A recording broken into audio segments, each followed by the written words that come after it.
Hello friends, आपण मागच्या लेक्चरमध्ये पहिल्या चॅप्टरचे क्वेश्चन्स घेतले होते.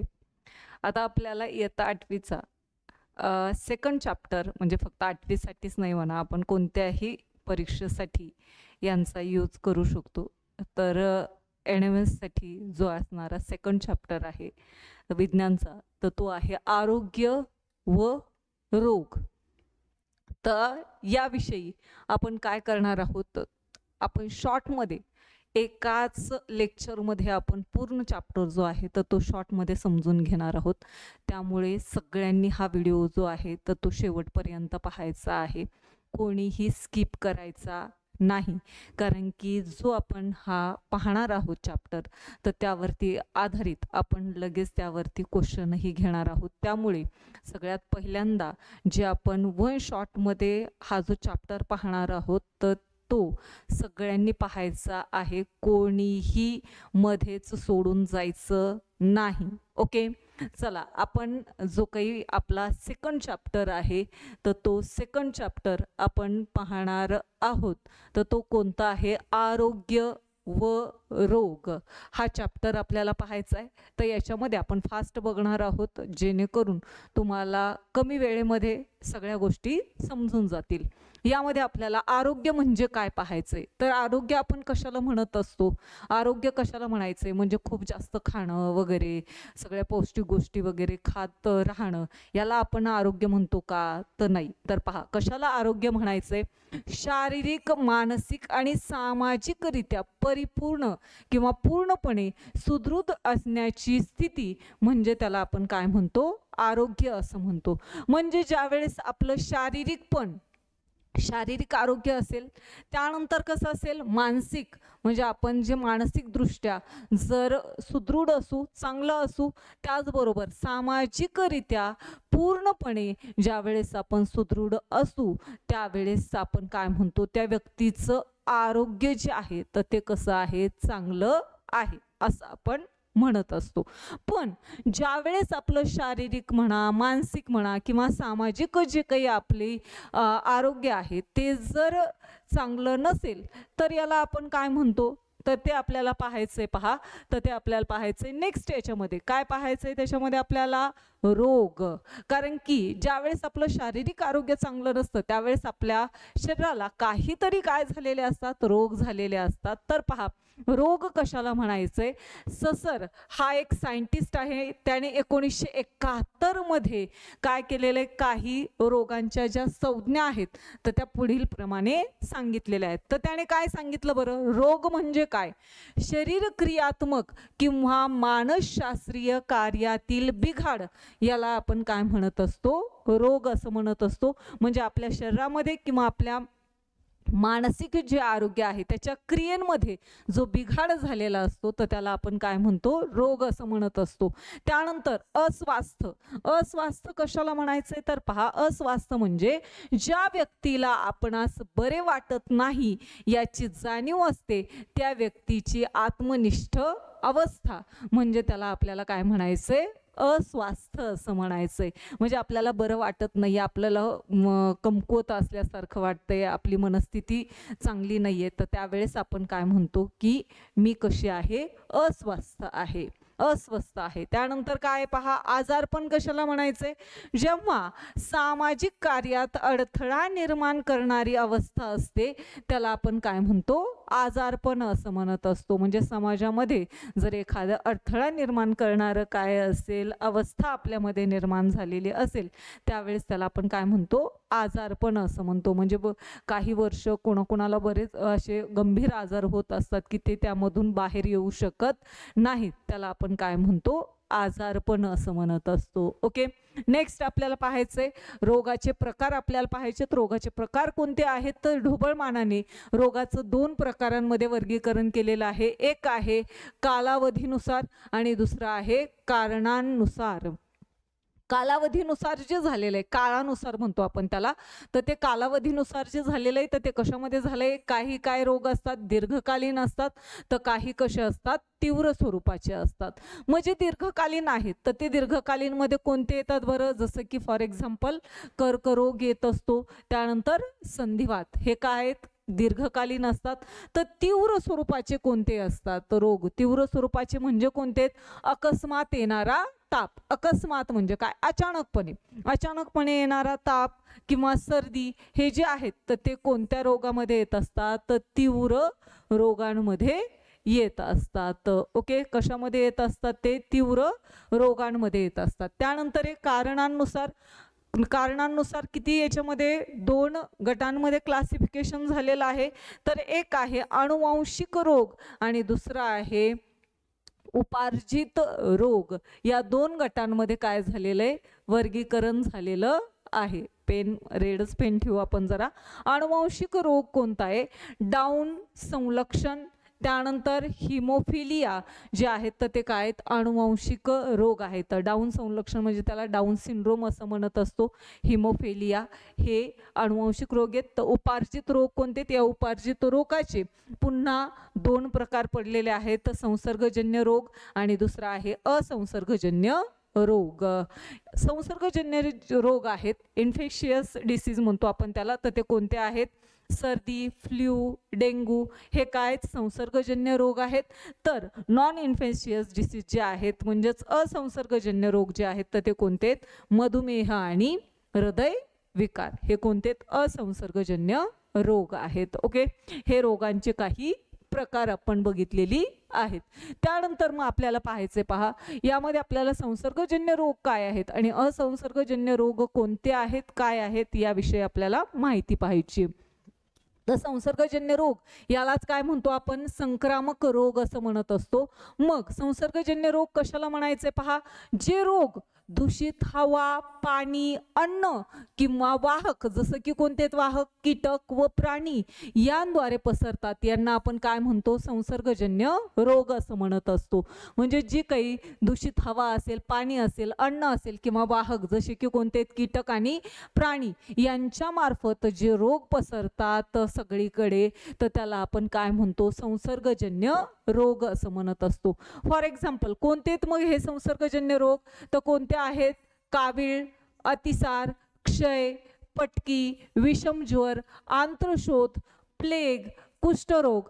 तर हे कोणते आहेत? तर संसर्गजन्य रोग आहेत, जे कशामधून पसरत असतात? दूषित हवा, पाणी, अन्न किंवा वाहकांमार्फत पसरल्या जातात, स्प्रेड होत असतात.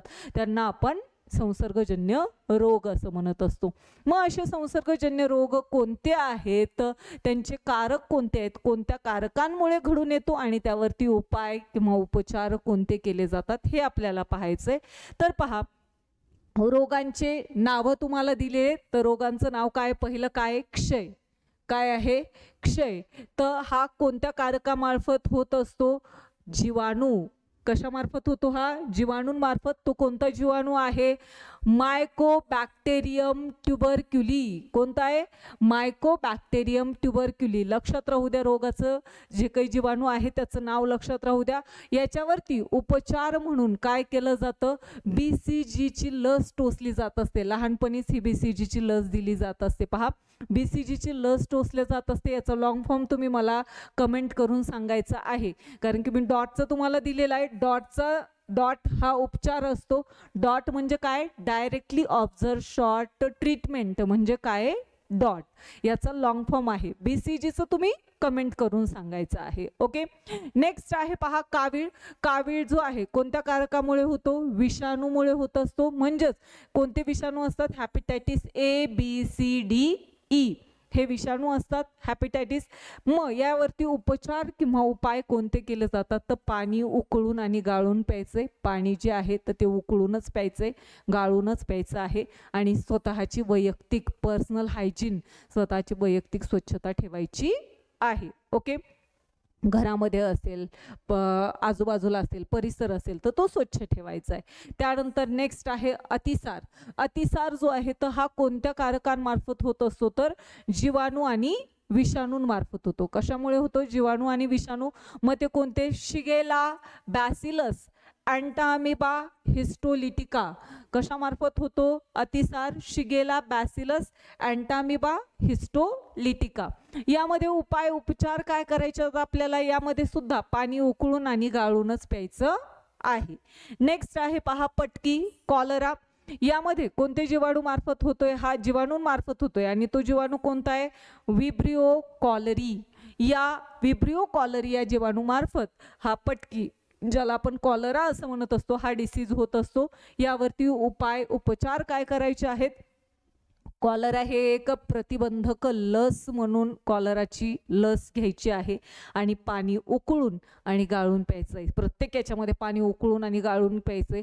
तुम्ही ज्यावेळेस पाणी उकळून आणि गाळून पित असतात त्यावेळेस 90 किंवा 80% जे डिसीज आहेत तर त्यापासून आपण दूर राहत असतो.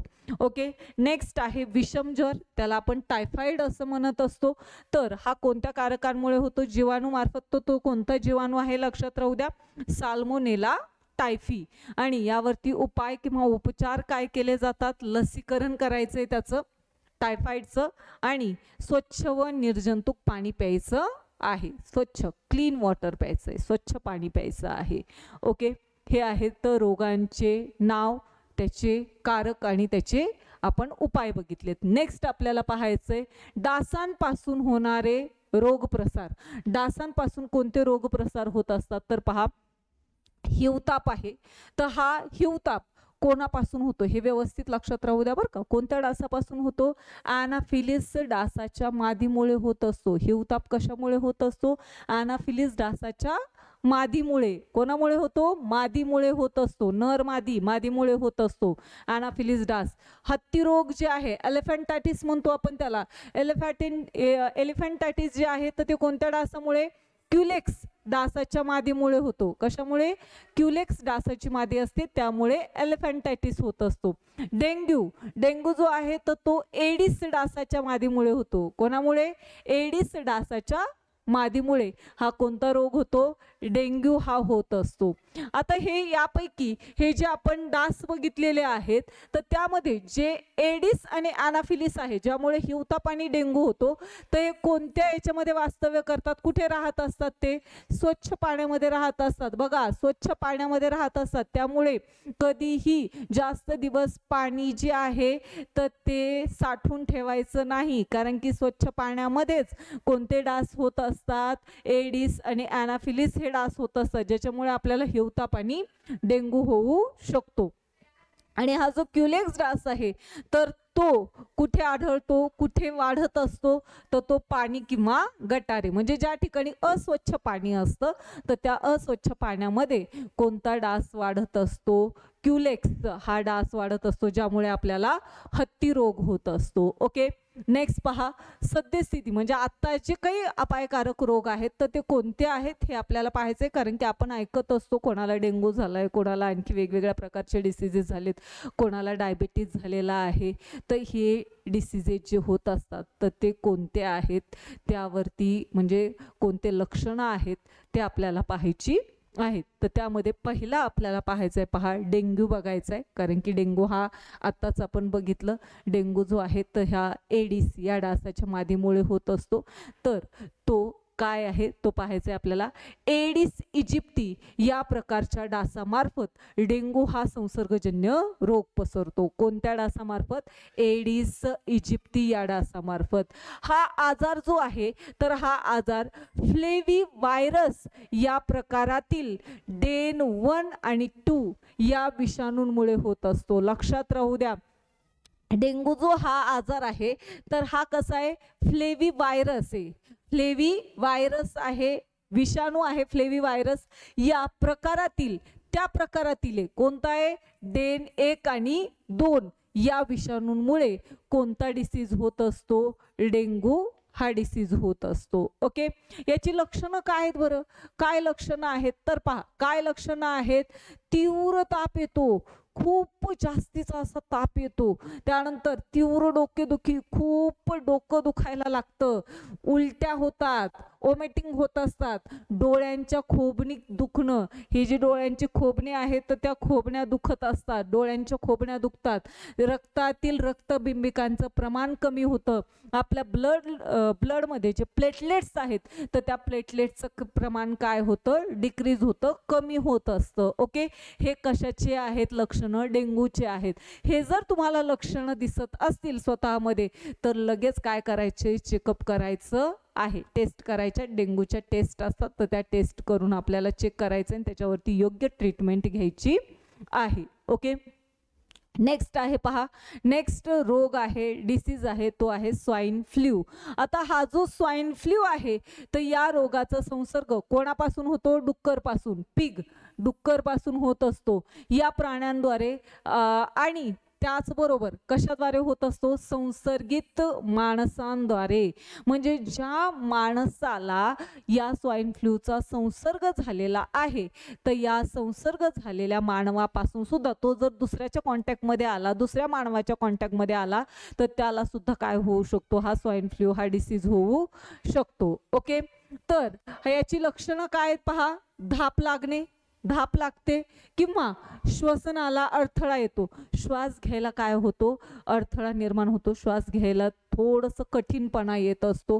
त्यानंतर घसा खवखवणे, घसा खवखवला जातो, घशामध्ये शरीर दुखणे, अंग दुखतं आपलं खूप, हे काय त्याची लक्षणं आहेत.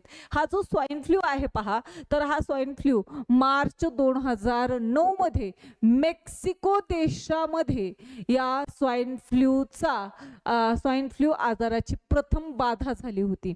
सगळ्यात पहिल्यांदा जे स्वाईन फ्लूची पहिल्यांदा जी बाधा झालेली आहे तर ती कुठे झालेली आहे, कोणत्या देशात, मेक्सिको देशामध्ये मार्च 2009 मध्ये झालेली आहे. स्वाईन फ्लू जो आहे तर हा influenza A that is H1N1 या विषाणूंमुळे रोग होत असतो. हा जो काही स्वाईन फ्लू हा डिसीज आहे तर हा डिसीज कशामुळे होत असतो, लक्षात राहू द्या, कशामुळे होतो, इन्फ्लुएन्झा ए, कशामुळे होतो, इन्फ्लुएन्झा ए विषाणू आहे त्यालाच आपण H1N1 असं म्हणत असतो, या विषाणूंमुळे हा रोग होत असतो. नेक्स्ट आहे पहा एड्स.